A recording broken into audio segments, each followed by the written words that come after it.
So in this past episode of Seeking Sister Wife, of course, 4th season, the Foleys have got a whole lot of issues. Something dawned on me with the Foleys recently that didn't dawn on me before, and I want to talk about that, and I want to talk about the Davises.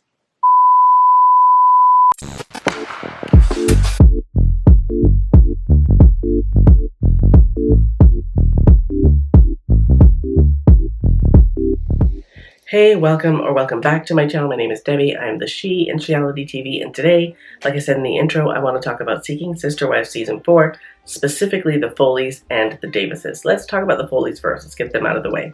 So, in the last episode and in my last video, we tackled the fact that Brenda is having problems with, or she's not even having problems. Here's my problem with Brenda, okay? Steve was married when Brenda came along, okay? When Steve and his wife met Brenda, they were a couple, obviously, and they have kids, okay? So I don't care what anybody says. The way that he describes it, it sounds like he's not going to describe it that way, but the way he describes it sounds like they were grooming Brenda, right? Because she said she thought that, they were just this nice couple and they would hang out with her. Now, what kind of couple hangs out with one single woman unless they have an ulterior motive? I get it if that single woman is a friend of one or the other members of the couple, but not of both, right? It just felt weird when he said it, right? So he said, we were hanging out with her, and she said, I was hanging out with them, and they just seemed to be this really nice couple, and I'm like, they groomed her. They groomed her. And then they, told her what they were about. And because she thought Steve was hot, and these are her words, she thought Steve was hot, she said, okay, you know what, she'll give it a try, right? Fine. So now they're a threesome, Steve, his wife, and Brenda, okay? And as it turns out, the wife wasn't happy. So she leaves, right? And she leaves Brenda with Steve and her kids. Or I guess the kids are back and forth, right? So here's my issue with Brenda, okay? Now she's having problems with April, and I feel like she's having problems with April because she had Steve all to herself, right? The wife left. Now she's got this guy that she thinks is so hot all to herself, okay? And along comes April, she's not happy. But, like I said, here's my problem with Brenda. When Sidian and Tasha met, Sidian was married, okay? Married with children. And along came Tasha, right? Just like with the Foleys, the first wife decided, you know what, this is not for me, I don't like it, and she left.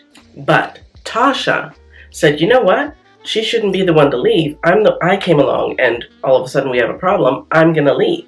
So Tasha left, right, to see if Sidian and his first wife couldn't work it out. She leaves, the first wife comes back.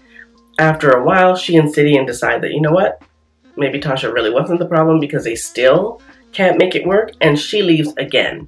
Tasha then, after some time, she says, she didn't say exactly how long, but she says she waited a while and then she came back because clearly Sidian was then at that point single, right?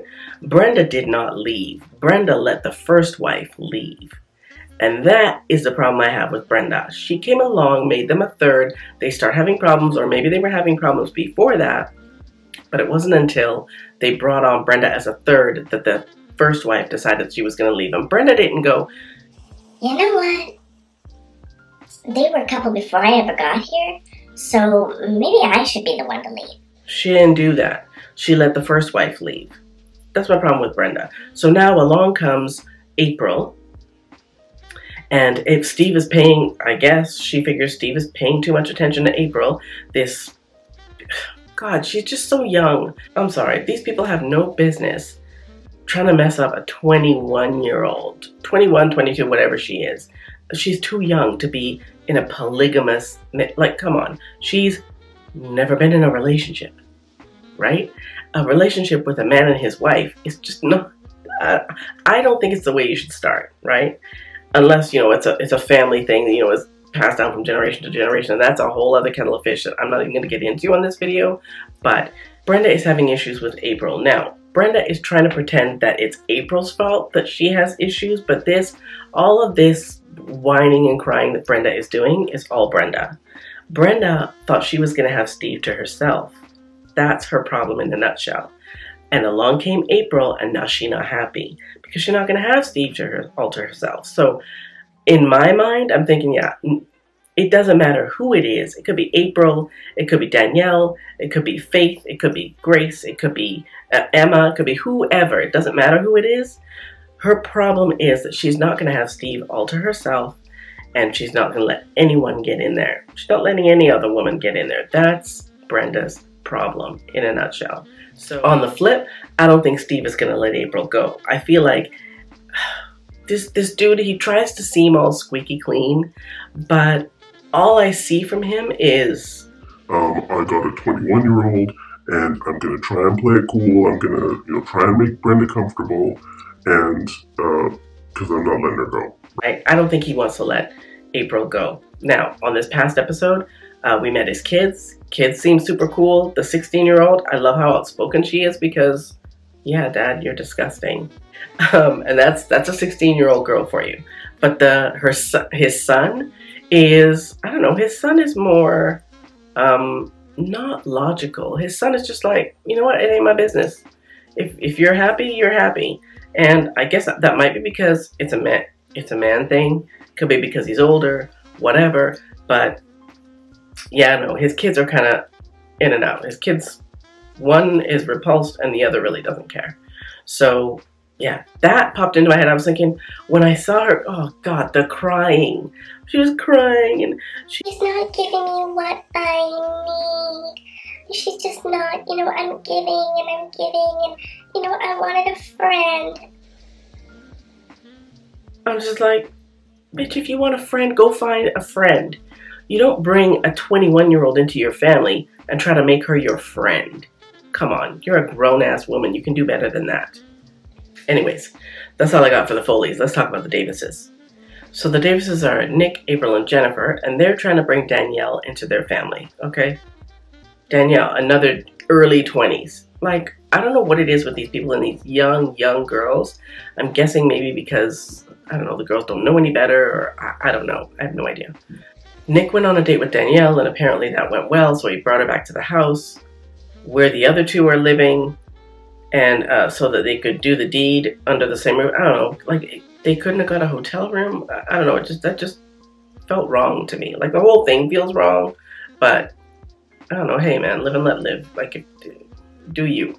But it just felt weird that he would bring her home so that the two other women could hear them getting it on in a bedroom in this house that April has said is too small, right? She says our house is way too small. It's smaller than anything, and whatever. And I'm just like, okay, so there's nothing wrong with living in a small house, but if you're bitching about living in a small house when you got 3 adults living in the house, one of whom does not work, that's a problem.